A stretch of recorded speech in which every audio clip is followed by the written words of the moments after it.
I didn't turn it on down here. So it's good to have everybody here today, and what a blessed morning it is. I think last night was the last night. Hopefully I'll have to use my fireplace. That makes my mother-in-law happy because she sleeps down in the basement. So it makes it kind of warm down there. We have kind of like Zootopia, that movie. There's different areas of the house that you can live in. Tropics, Sub-Zero, and everything in between. So what a wonderful time we can be together. And we had a great Easter egg hunt yesterday that Liz and others helped put on. And it just was really, really nice to see all the kids come. And we had some visitors come as well, and that's a blessing. It's nice to love on people, isn't it? And of course, it's good to receive love, but it's special to give your love to other people, especially when it's God's love. It's good. And so just want to catch up a little bit. With Leviticus that we read probably about a month ago. I wasn't able to be here. There was a story there that I really wanted to tell, though. So I want to take advantage of this opportunity, and it really builds up good for next week with Easter being next week. So I just want to encourage everybody to keep inviting your friends and family and loved ones and those people that it's hard to love that really need God. Invite them to church next week. We're going to have a great time. We're going to have just good fellowship, hopefully a good lesson, and it's going to be great to honor God with each other and hopefully with some new people. I think we have some visitors here today, so I'm glad that you're here to honor God and to worship Him with us. And if you weren't able to come to class, you're always welcome to come to class before. Right now we're studying the names of God. It's enjoyable. I enjoy it. Albeit I'm teaching it, so I enjoy it. Hopefully it's a blessing to you as well. So here, this story here, I appreciate Jim reading this passage in Leviticus. Don't play with fire. This has probably either been told to you or you've told it to others numerous times. I've been the whole gambit of this. It's been told to me, I've heard others told, and I've told it to my kids now. It's important, isn't it? You don't play with fire. And sometimes maybe you say it so much that maybe fire can be scary if you only think about the bad aspects of it. I've had friends that love fire. I had a friend that came to visit here one time. He came to church here a couple years ago, and he loved to build fires. And every time we go on a weekend, with college students, he'd be in charge of the fire. And I always would have to tell him, now tone it down. I know there's a lot of us here, but it's not for the animals too, okay? Just tone it down.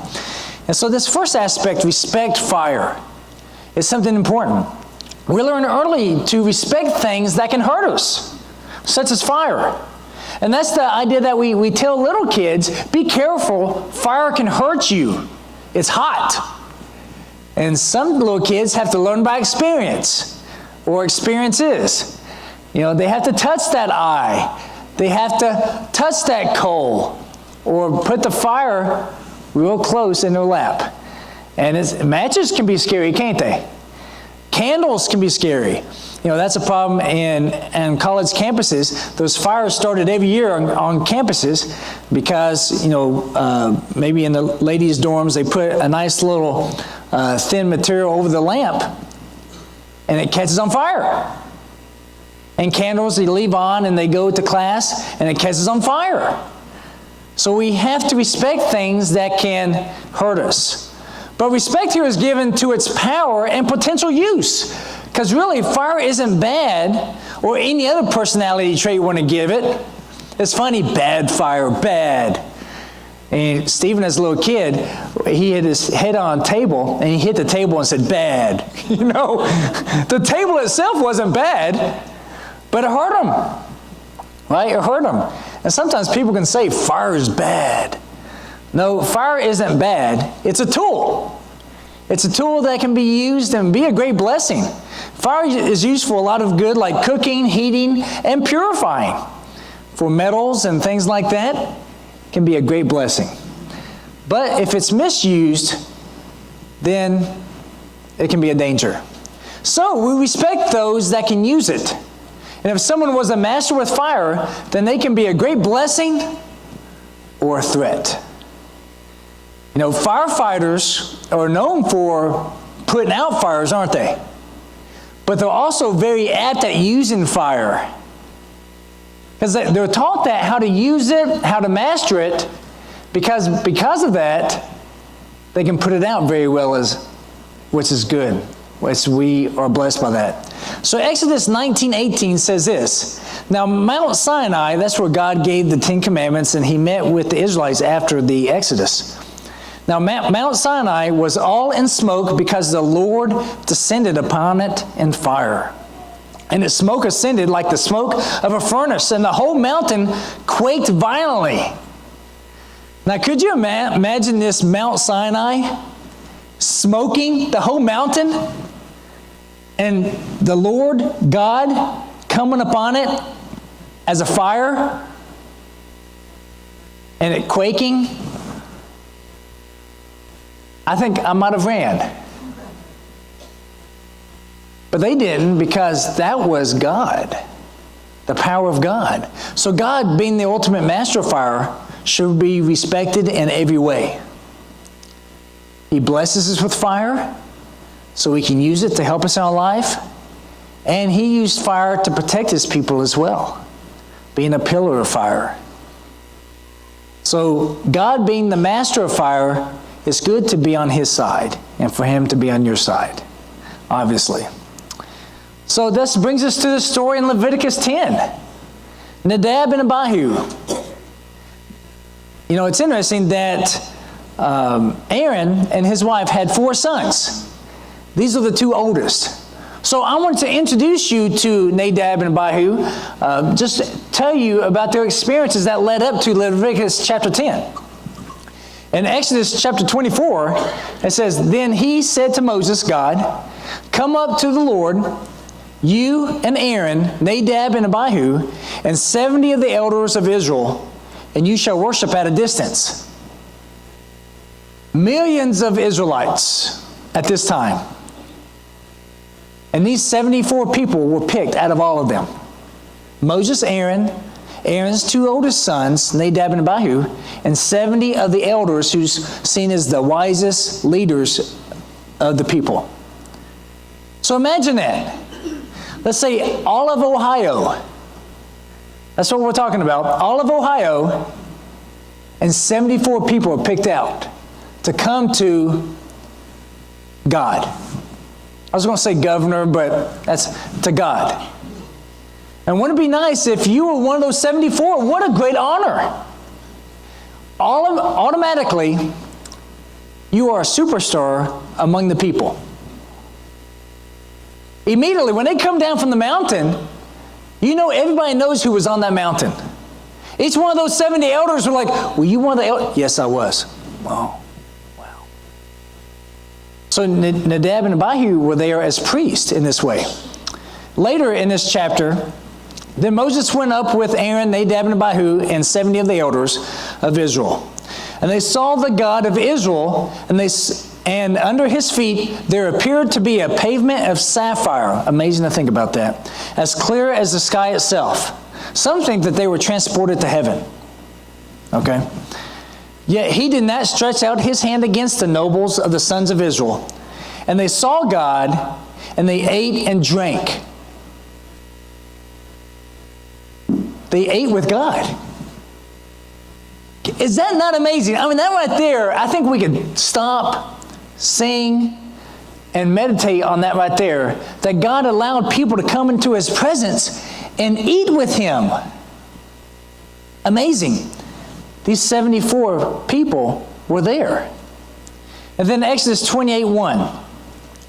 Then bring nearer to yourself Aaron, your brother, and his sons with him, all 4, from among the sons of Israel, to minister as priests to me, Aaron, Nadab, and Abihu, Eleazar, and Ithamar, Aaron's sons. So of the millions of Israelites that were there at the time, these 4 men were called up under Aaron to be the priest, the in-between the people and God himself. Now, it's great to know people that are connected, isn't it? If you want to get something done, then it's great if you could do it. But if you have to know somebody to get something done, then you're fortunate. If you don't, you can't get it done. So these men were elevated at a very high level. And so they experienced God, which is amazing to me. Only Moses and Aaron had more personal relationship with God than these 4 sons. Only those 2. They were honored above almost all others. And so imagine the difference here. Just a short time ago, they were brought from slavery to a very high position honoring God. Just a little while ago, every day was consumed with making bricks. Okay? They were nobody. Well, they were somebody like everybody. Like everybody's a slave. You're somebody here. Now make bricks. That's what they were. Their hands were rough from working hot in the sun. They might have been beaten with whips. These men. And now they're elevated to be over so many. They understood the need and desire to honor God. More than anybody else, they understood this. Understood, they saw what God did, bring them from nothing to somebody. Not just them, but a whole people group. They saw the power of God with the 10 plagues, feeding them and watering them in the desert. Being on the mountain with God. They understood God. Some people think, how could Satan, being an angel with God, how could he fall? How do any of us fall? We're going to look at it. As we read why these 2 men fell, it may be a mirror in why we fall. So their error here in Leviticus 10, verses 1 through 3. Now Nadab and Abihu, the sons of Aaron, took the respective fire pans, and after putting fire in them, placed incense on it and offered strange fire from the Lord. Now, strange fire because God provided the fire. The verse before, in chapter 9:24, it says this: Then fire came out from before the Lord and consumed the burnt offering and the portions of fat on the altar. And when all the people saw it, they shouted and fell on their faces. This is the last verse of chapter 9. And these verses in chapter 10 are the very next verses. So God provided the fire. Okay?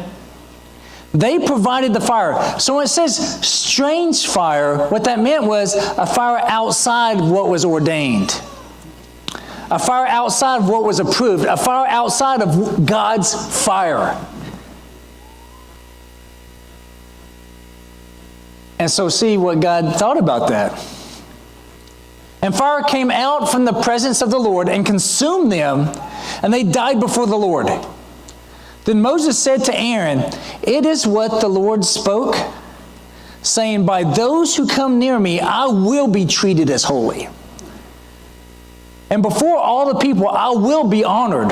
So Aaron, therefore, kept silent. Now Aaron just saw his 2 sons consumed in fire. It had to be a very stressful, tragic time for him. And I know this sermon is heavy, isn't it? Next week, I'm going to focus on so much of the grace of Jesus and God. But to truly understand the grace, you have to understand this aspect as well. Because if all you do is focus on the grace, then you don't understand what you're being saved from. Some people I've talked to, they struggle with this passage. It's like, this seems too harsh from God. God shouldn't have... No, I would say be careful. Whenever someone starts a sentence like that, God shouldn't... Easy. It's okay to think and wonder why God does some things. But like it says here, be respectful. Be respectful at all times. Don't you know who God is? Now, these sons, they experienced God. We, I believe, have even more.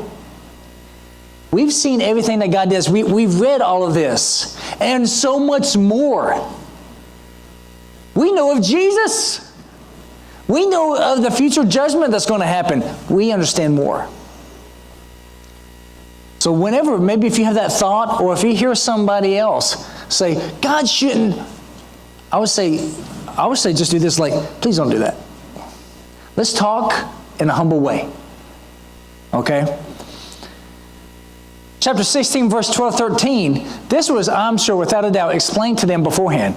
But Moses wrote it down here. This explains the error of their ways even more. Okay? Because I want you to fully understand this. He shall take a fire pan full of coals of fire from upon the altar before the Lord, and 2 handfuls of finely ground sweet incense, and bring it inside the veil.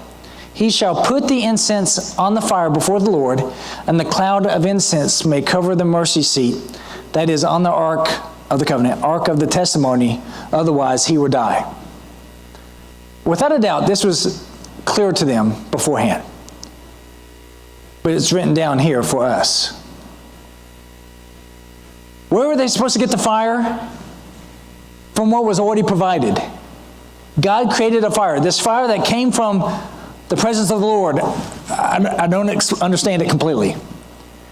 But I don't have to understand it to believe it. And it was there, but they brought in their own fire. They got their fire pans and says, you know what? I want to create my own fire. Everybody's watching me. Do-do-do-do-do. All right, they felt a little Bob Ross. I don't know what they were thinking. And so bringing their own fire. And it didn't go well. Obviously. So why this was so bad? They did not treat God wholly by respecting his commands about the fire. Now, if there's someone there that you completely respect and fear, won't you do everything they say? I appreciate Barry saying this morning, you know, if you pray every day, it can become routine, can't it? If you see your spouse every day, you say good morning, that can become routine. We don't need to have our relation with God become routine where we take it for granted. You can say I love you to someone that you love every day and mean it, can't you? Every time you pray to God, you can mean it, can't you? In chapter 9, verse 24 of Leviticus, when the people saw the fire, they fell on their face. They weren't told to fall on their face, they fell on their face. And said, oh, out of respect and fear, say, this is the God that brought us out of Egypt, that did all the plagues. This is our God. Great respect and pride. And they lost that respect. And they were deciding what was good or even better. People do this all the time. I don't know why. God gives very clear instruction what marriage is or whatever. And they say, you know what? I'm going to help God along. I'm going to bring him up to the 21st century. God, you don't have to thank me right now. You can thank me later. What do you think you're doing? Has God given instruction about everything that he wants to be instructed about? Yes. So one, you need to know it. For sure.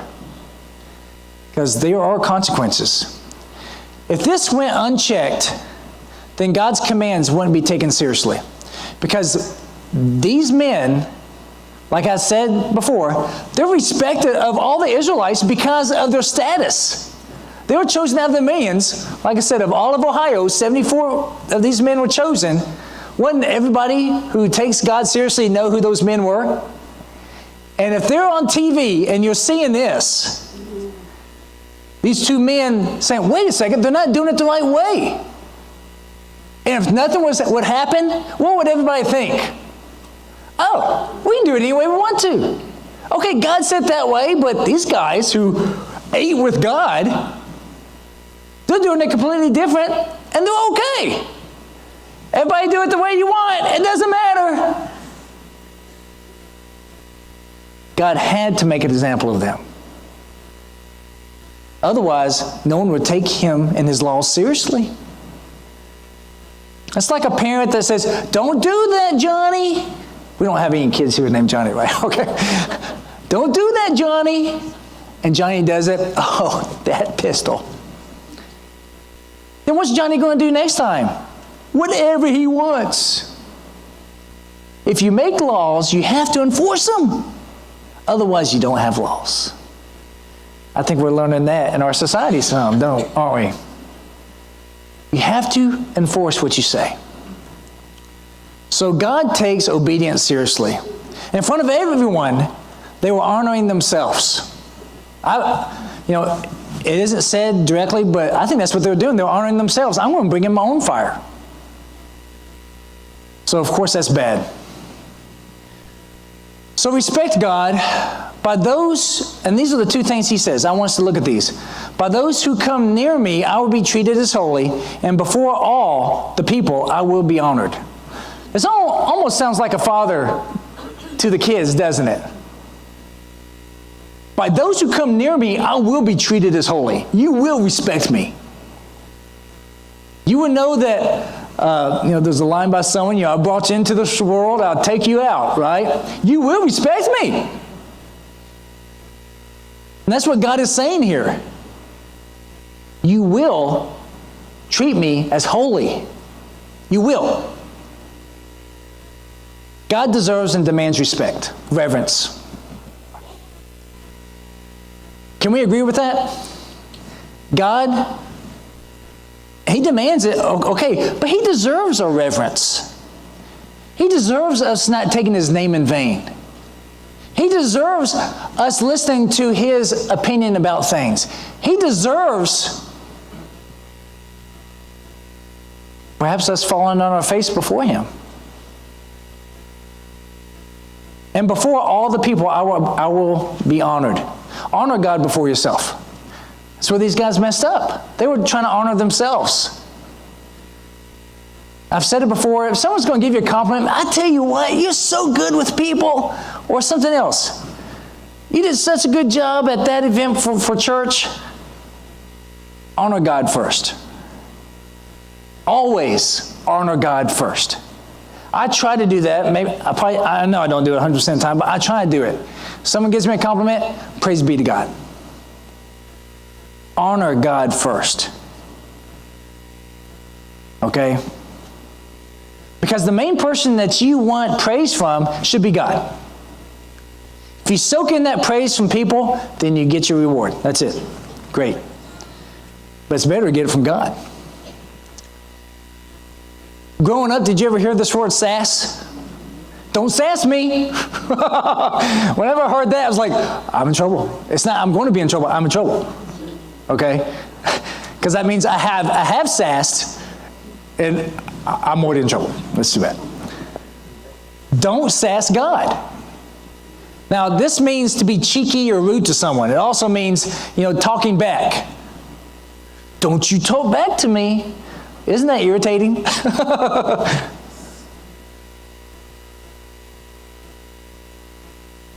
Would you sass your parents? Not twice. If they were pretty good parents. Do you sass God? No, God, I'm not going to do it. And this is what God says, time and time again.